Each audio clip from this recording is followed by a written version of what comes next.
If you have been showing up on Instagram and wondering why no one is clicking, buying, or even seeing your promotional content, this is the episode for you.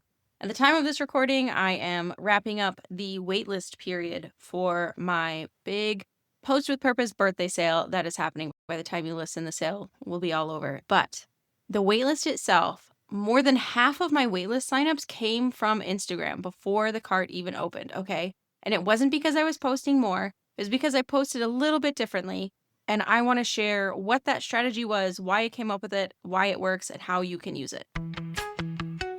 Welcome to Mompreneur Mastery, where we build businesses, raise families, and skip the hustle that doesn't actually help. I'm Sydney O'Brien, certified Instagram strategist, mom of 3, and your no-fluff guide to making more sales with content that's strategic, simple, and you can actually make in the small mom cracks of your day. Because Instagram shouldn't feel like a full-time job you're not getting paid for. If you're ready to stop posting just to stay visible and start sharing content that actually converts to sales and gets you clients, you're in the right place. Welcome back to Mompreneur Mastery. I am Sydney O'Brien, your host. And today I want to take you a little bit behind the scenes of the Post with Purpose first birthday sale and show you what I tested during the waitlist period and what made a way bigger difference than I expected, okay? So first, I want to preface this with, this wasn't some random experiment. It came from what I have been seeing and hearing everywhere from my clients in DMs, during Voxer office hours and side posts with Purpose, talking to other business owners and other kind of communities. Everyone is saying the same thing, right? Engagement is down, views are down, and it feels like the people who do want to hear from you aren't necessarily seeing your content, and growth and engagement is just really hard right now. Now, look, I am not out here trying to make you care about likes, right? Vanity metrics do not pay the bills, and I will die on this hill. But if you are out here building your content around a solid strategy, then having more of the right people seeing your content means more touch points, right? And those matter, especially right now, because something else is shifting too, and that is buying behaviors and buying timelines. Again, this is something everyone is talking about. I'm seeing it, my clients are seeing it, other people in like other business groups and communities are seeing it. People are taking longer to go from the first impression to saying, I'm in, give me that, right? So instead of doing a quick open and close sale window, I gave myself a longer runway this time to have this wait list. And I use that extra time to test something because it is longer. And we still, especially for social media, still want to keep attention, right? And keep it exciting and fresh. So during this waitlist period, I said, what would happen if I leaned more into connection focused and engagement focused content in between the waitlist promo posts? All right. And I want to note one more quick thing here. There was no like early bird discount for being on the waitlist. There was no extra bonus, no extra kind of incentive for being on that waitlist. People were joining just straight because of the content. Like whether you're on the waitlist or you buy during the sale window, it's the same thing. You're getting the same offer. The only incentive was you get the offer sooner. That's it.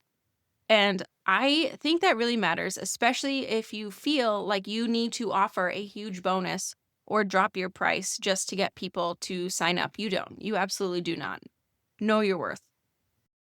So during this waitlist period, prior to opening the waitlist, I was following my standard 5 steps to sales strategy, right? Growth, engagement, connection, trust, and sales. And then for the sale, I was selling more the waitlist. But now what I did a little bit differently here was because I had that longer kind of open waitlist period, instead of normally I have like an open cart period for a sale. If it's a flash sale, like a day or two.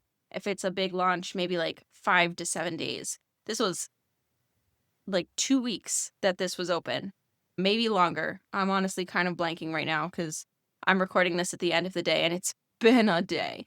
But when I got to these sales posts, instead of just doing straight promo content for that long, because that's a long time, I alternated from promo content to personal, like engagement based content. And my thought here was 1, to keep it exciting and fresh, and 2, to increase my reach and increase my connection, right? So before I get into how that turned out, let me describe one of the posts. So one that got me a ton of engagement was a profile photo post, okay? So this wasn't a fancy reel or a fancy like Canva graphic carousel or anything. It was just a couple of photos of myself.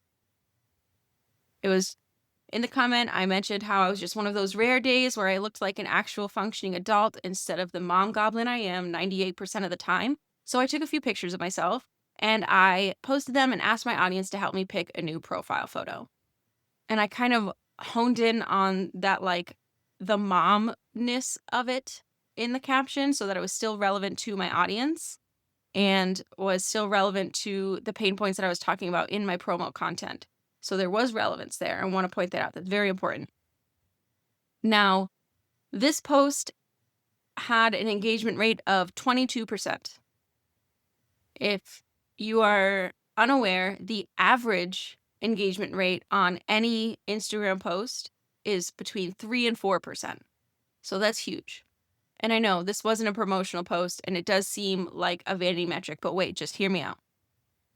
Because here is what happened next.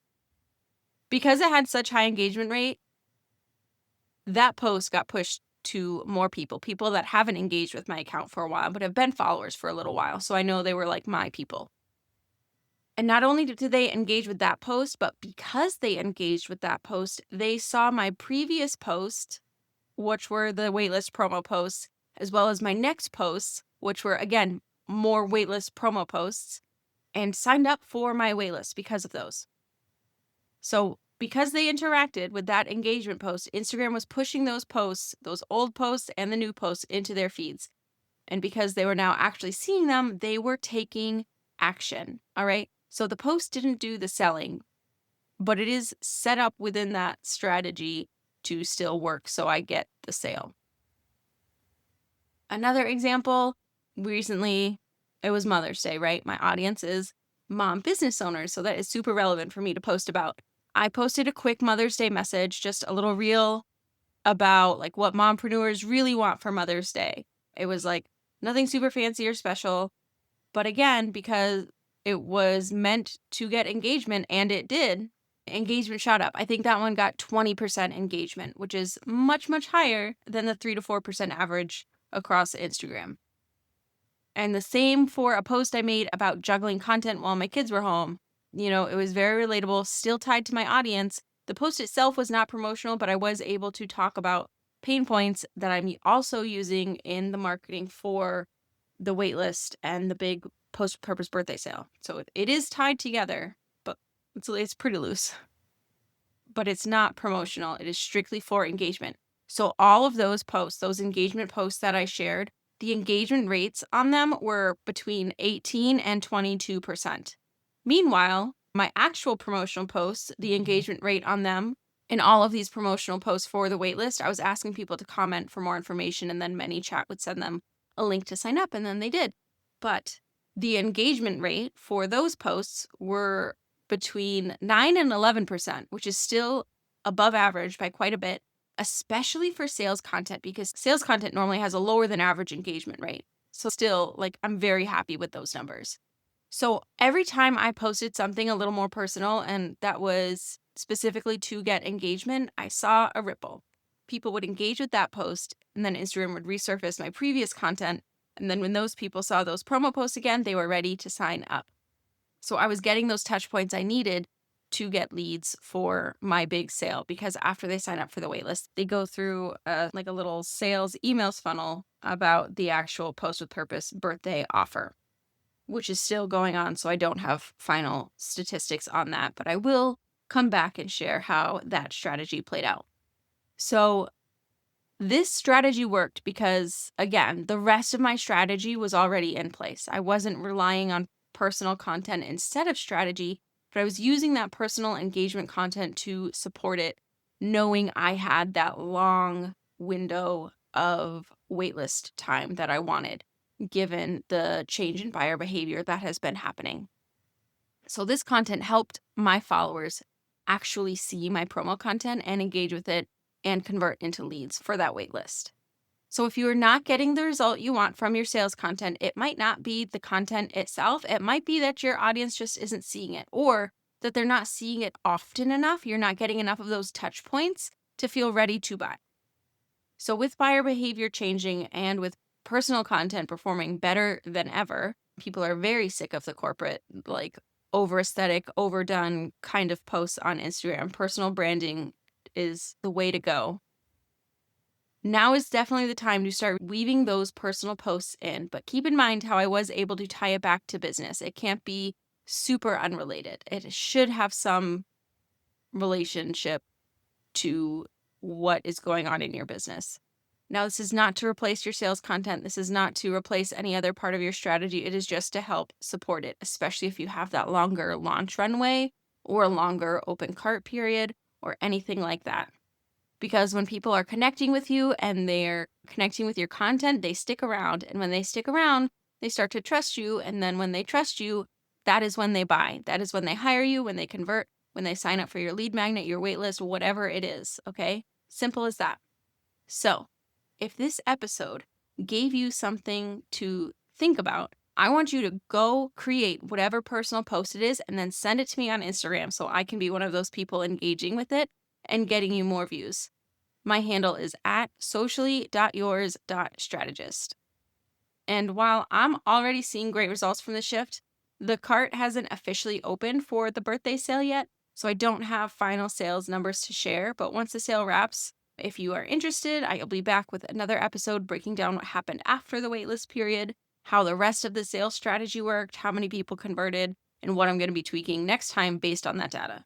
So let me know if that's something you're interested in hearing about. Thank you so much for listening, and I will be back in your earbuds next week.